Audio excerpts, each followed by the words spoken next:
Hello YouTube, this is Wakia Lion come to you pre-record from his camper. I want to predicate this video by saying that part of the inspiration for discovering New Age Chaldeanism, or neo-naturalism, as I've called it in the past, is based on this very subject. The relationship that males and females have with one another today is like watching a cat and dog try to be the dog and cat.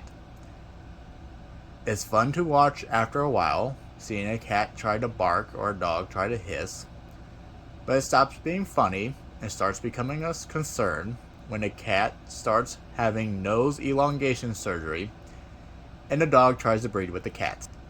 It becomes downright evil when both are trying to justify turning their offspring into a cat or dog before they even understand what the fundamental difference is and why it can never happen, regardless of what the charlatan priests of New Age technology may have you believe.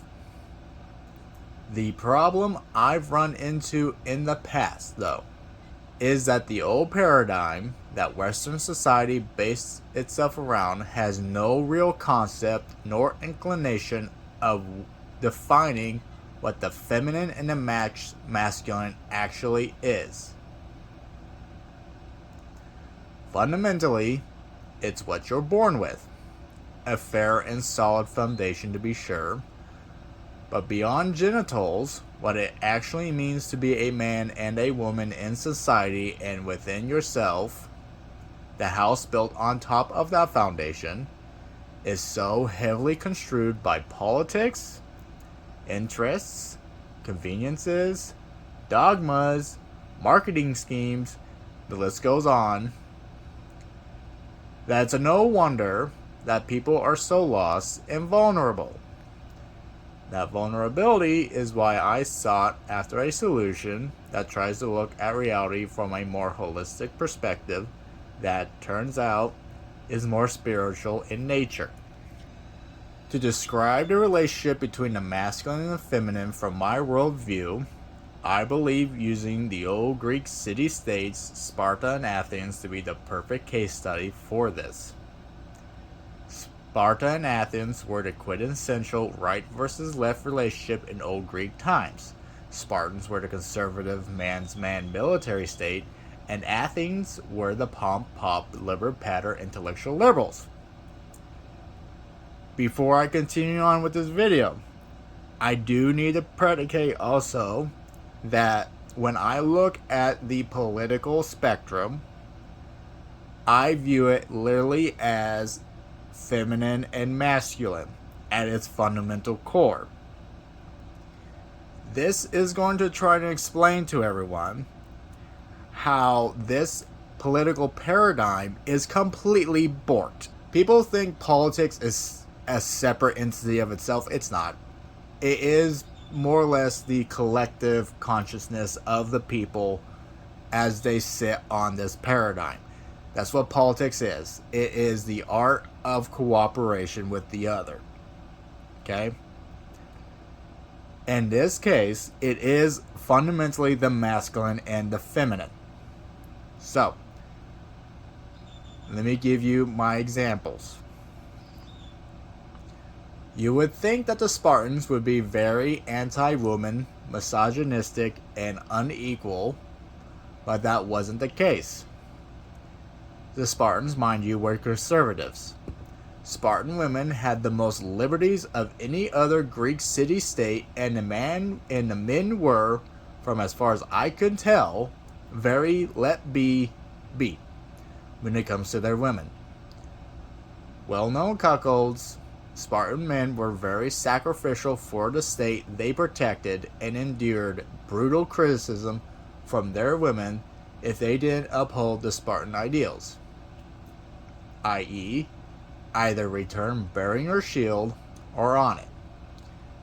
So alien were the men and women from each other that the women had to dress like men because the men did not know another outside his fellows.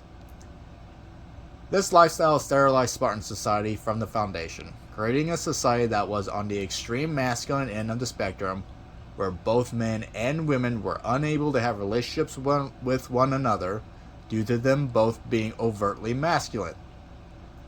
This, strangely enough, was caused by their extreme obsession with Spartan law and tradition, a very feminine system focused on keeping within, not foraying without. In short, Sparta was an inherently feminine culture that paradoxically created a hyper-masculine male populace and a borderline masculine female populace that had to cross the border of inversion to even mate with the men. Mind you, the border of inversion is essentially this line right here. In New Age Chaldeanism, it's basically where the line of morality is crossed. A man is a man, a woman is a woman. Never shall that line ever be crossed. You can get very close to the line. Very close to the line. Arguably, this is probably where people's sexuality start coming in, of gays of both sexes. But they should never, ever, ever cross the line. Once you cross the line, it's done. And generally speaking, in this case, what is crossing the line is becoming. It starts off as identifying, and then it literally becomes the opposite sex. That is not a good thing.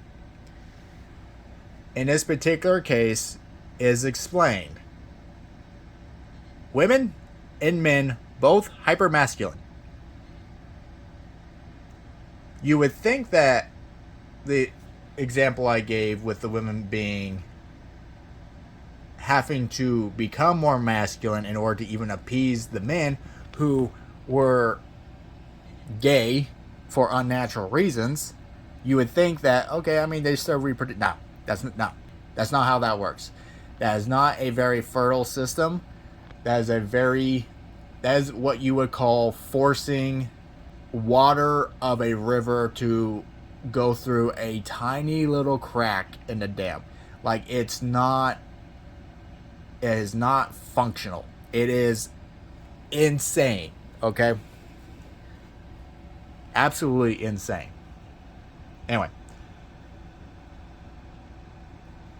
In short, Sparta was an inherently feminine culture that paradoxically created a hyper-masculine male populace and a borderline masculine female populace that had to cross the border of inversion to even mate with the men. A culture where it was not ever considered safe to be feminine in the first place. It was state-induced predation. This is why I don't consider myself conservative. Mind you, conservatism is keeping within. I don't believe in glorious stagnation, of living in fear of change, or by corrupting the relationships between men and women in order to do it. As exemplified by the Spartans, I don't believe in an honor binding the love of the people to perpetuate a wrathful society that uses people's passions against them to keep it alive. A society that ultimately sterilizes its people. By contrast, Athens was an extremely misogynistic culture that did everything it could to have absolute control over its female populace. No schooling, had to have a male escort, could never leave the house without direct permission. The perfect example of what feminists would describe as a patriarchal society.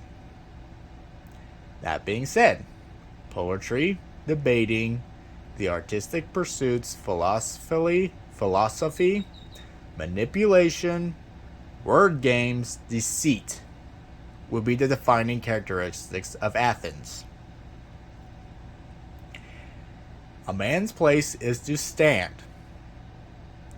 to fight, and to prove himself worthy. It is action oriented. It's not passive oriented. It's not to mind bend people into submission.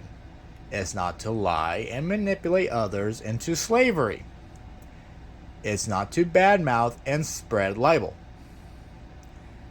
Things that Athenian men have done to both Sparta and their own women. Are these traits of a man, or are these traits of wrathful prey?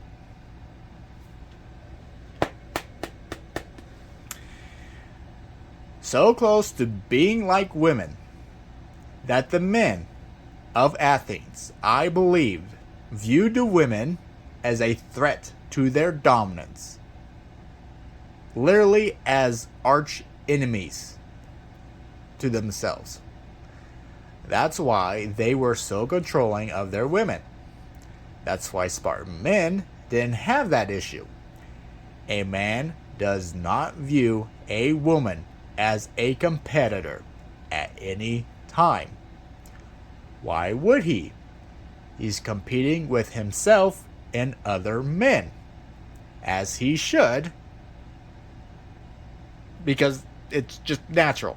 Like, I don't even think you need to explain that. The idea of men competing against women is ridiculous. You're not designed for it. What the hell are you doing? And yet, Athenian men were basically a bunch of femboys. They were the quintessential femboys. The fact that all of Western society is predicated off of these femboys and their ideas. Don't get me wrong. They're interesting. I've listened to a lot of it. I can understand the interest. But it does explain also why things seem so strange, doesn't it? And has always been strange. When people didn't even realize how strange it really was.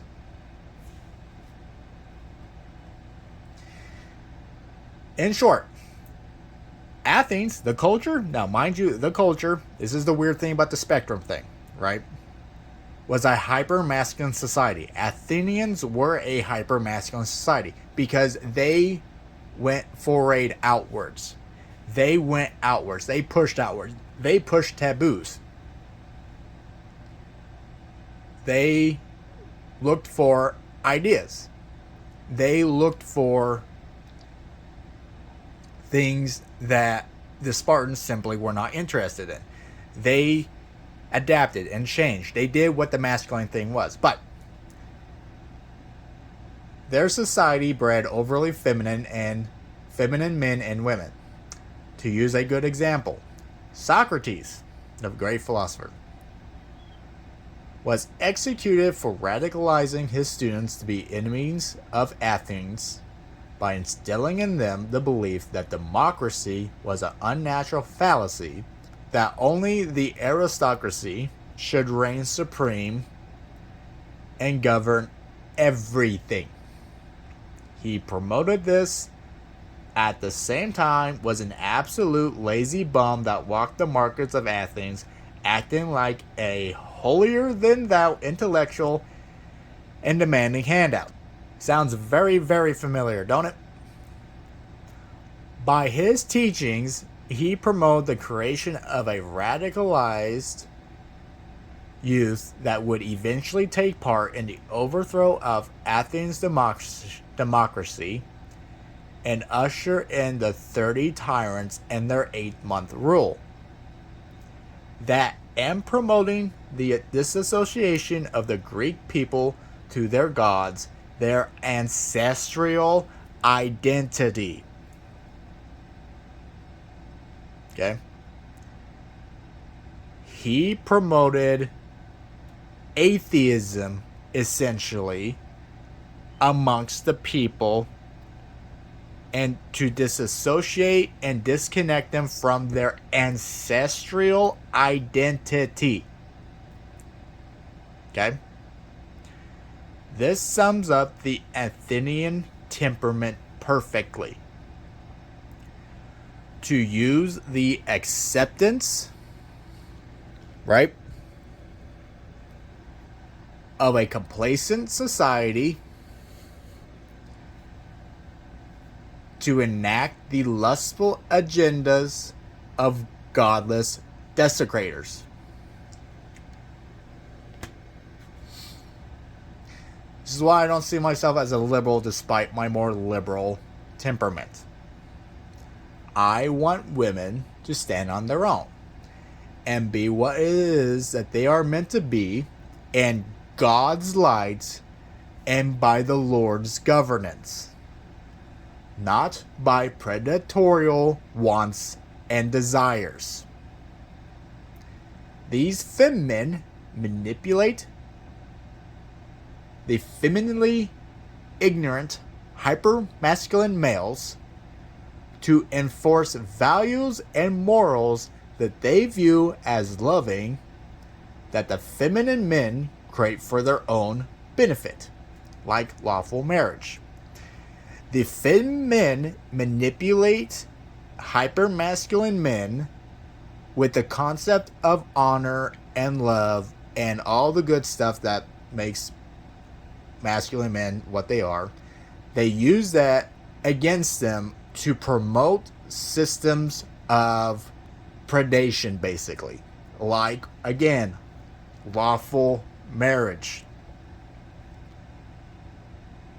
These femmen either do that, or they use other means of trickery, like being a cuddlefish, or convincing women that they don't have to think about anything so long as they're on the pill and are sexually liberated. Quote, unquote. Okay? This has bred either hopelessness or wrath in women because they now are pressured or manipulated to compromise themselves, now no longer having an excuse. Women are pressured or manipulated at this point because they no longer have an excuse for being women, essentially. Which the feminine is all about gatekeeping and picking and choosing. Which moron just so happens to be good enough to have kids with. They even just build a life with. Because lords know that it is pretty damn hard raising kids right now with how expensive everything is. But that aside, I do not believe in trickery. I don't believe in using psychological, spiritual, or technological manipulation to get what I want from women. Keyword, I want to choose and be chosen. Key phrase. I know I'm ragging on males, causing all the problems, and on the surface, we are.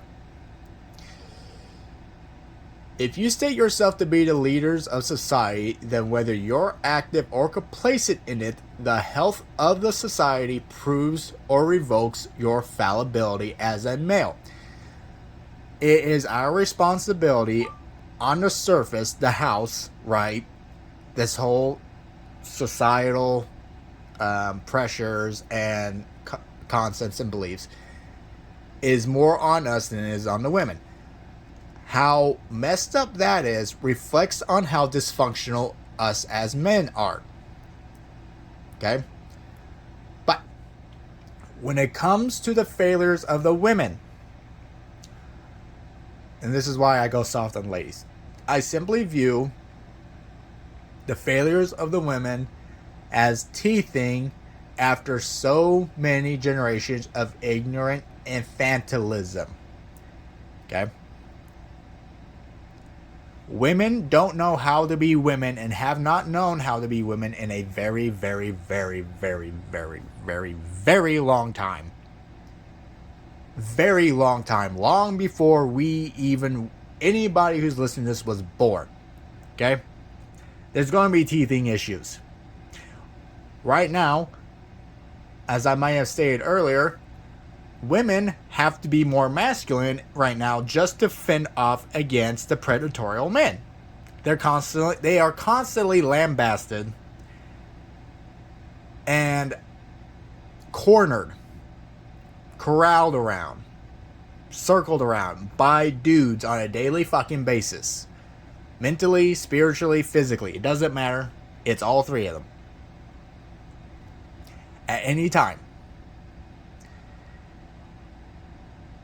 Where I get frustrated with women is the lack of worldly awareness and self-ownership.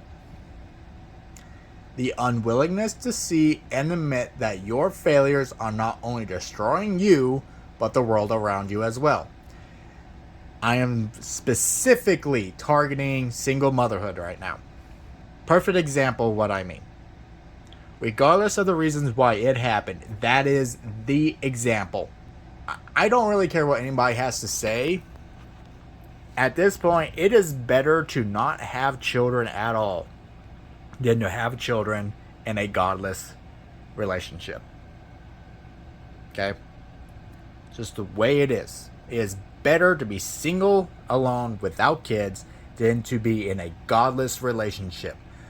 In this day and age, with these predatory jackasses running amok as they are.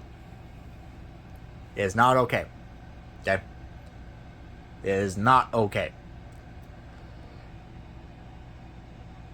Whether you want to see it or not, ladies, you are the ones who decide what direction society goes and the quality of its mind, body, and spirit. You are the foundation.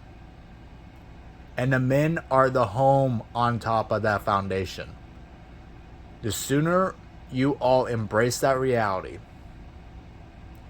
that duty, the sooner your worlds get better and ours do as well.